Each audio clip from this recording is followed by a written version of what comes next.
L'héliogravure permet de graver une image photographique dans du cuivre à travers des gélatines photosensibles.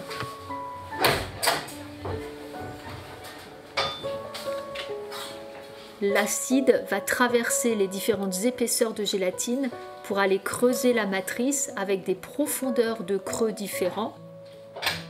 Et donc ensuite, lorsque c'est imprimé sur du papier via une presse taille douce, on va avoir sur le papier uniquement des différentes épaisseurs d'encre.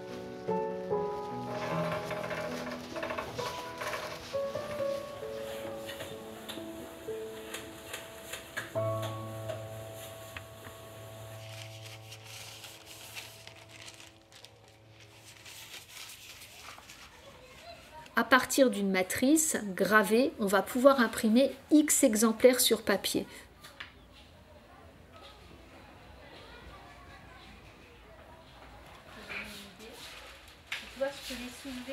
Il y a un gros travail de réflexion sur la matrice qui traditionnellement en estampe, une fois les tirages finis, est rayée. Je me suis beaucoup interrogée là-dessus. En tant que femme aussi, je trouve ça gênant d'aller rayer une matrice une fois qu'elle a servi à reproduire. Donc je travaille beaucoup sur la matrice en tant qu'œuvre finale en fait. Et si elle sert à l'impression, qu'elle puisse être ancrée, vernie et garder son statut d'œuvre, de chef-d'œuvre unique. Voilà.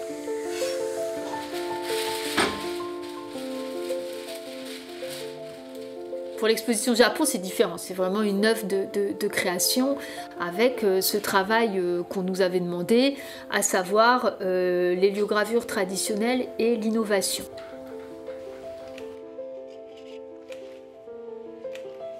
Le Japon, c'est quelque chose que je connaissais absolument pas. C'est une culture qui m'est totalement inconnue. Aucun repère. Voilà. On travaillait à l'époque sur la culture maya, donc on était plutôt branchés Amérique centrale. Et l'idée nous a séduit tout de suite. Et on s'est dit, bon, allons-y, allons dans cette belle aventure. Le travail a énormément évolué au fil du temps, parce qu'on a chacun suivi des parcours différents, parce que de ce travail à deux, Marie est arrivée là-dessus. Et que le travail à trois s'est naturellement imposé. Dans notre travail commun, donc là en tant que créateur, il y a souvent une notion de protection. Du coup, l'armure samouraï s'est imposée assez vite dans nos recherches.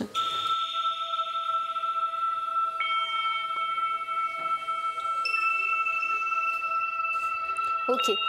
On remet un coup de pierre blanche et on encre. Ok. Encore de cuivre. Tu le fais avec Antonin, la pierre blanche? Ouais. Tu mets un sopalin.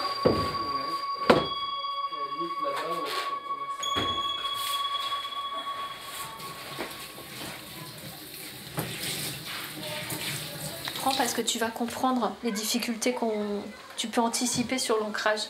D'accord. Parce que tu sens les bosses, tu sens tout, donc D'accord. voilà. Et touche là, pour comprendre.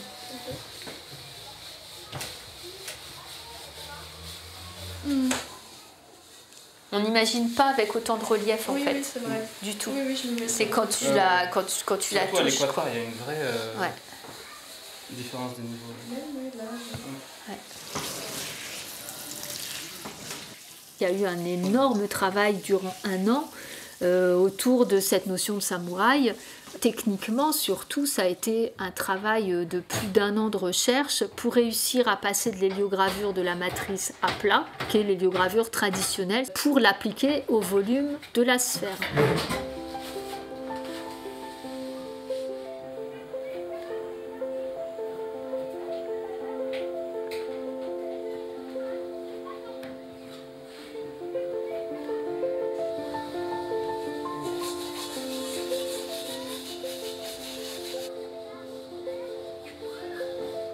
Et ça s'est transformé.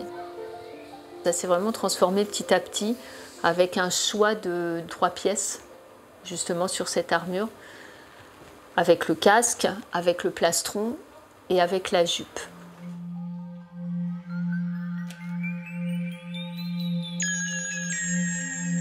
On a vraiment la jupe qui est l'estampe traditionnelle, c'est imprimé sur des feuilles de papier japon.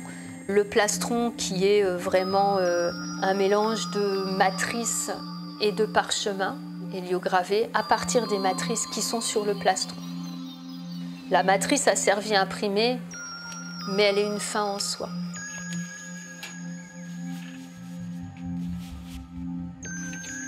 Et dans la sphère, là on atteint encore un autre niveau, c'est le travail d'Antonin sur les volumes.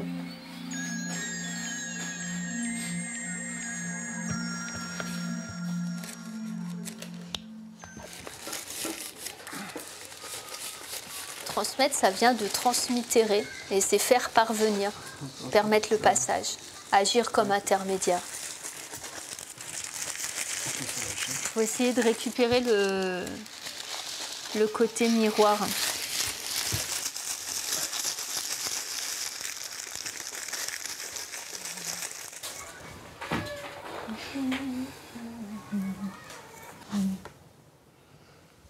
Il ne faut pas que ce soit trop chargé. On a des choses extrêmement, tu vois, subtiles dans le plastron. Mais ce qu'on n'a pas là, c'est la lumière. Dans la jupe.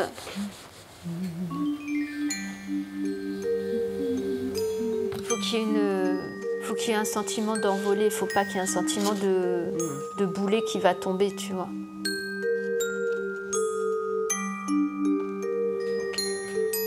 C'est bon. Ça vous va?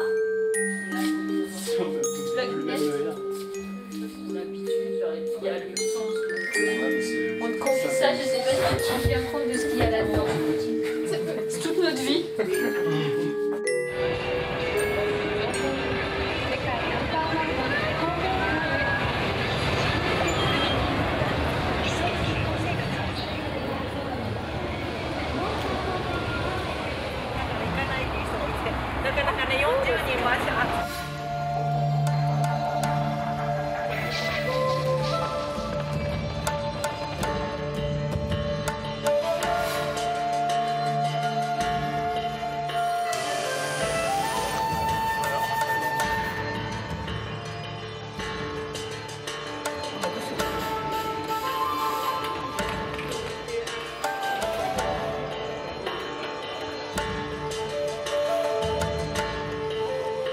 On était aussi très intéressés par la matière même de l'héliogravure, d'aller dans une allégorie du geste, dans une allégorie de la transmission, donc une allégorie de la matière, d'aller au cœur de la matière.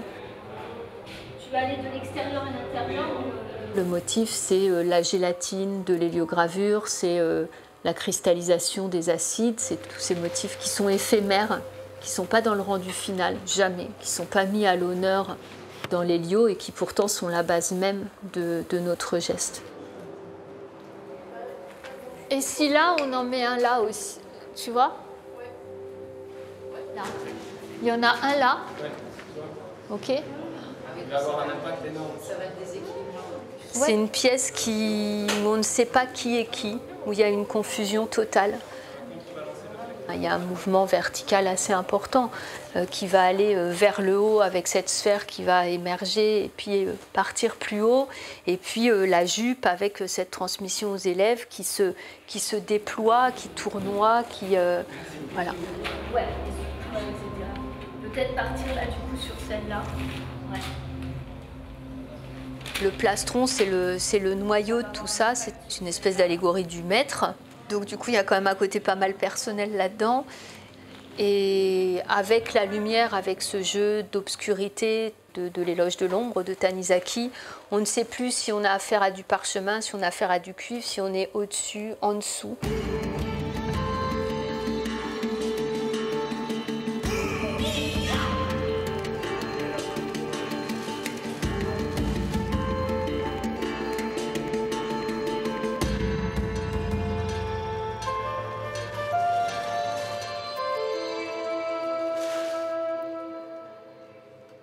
C'est compliqué de devenir maître, c'est très compliqué.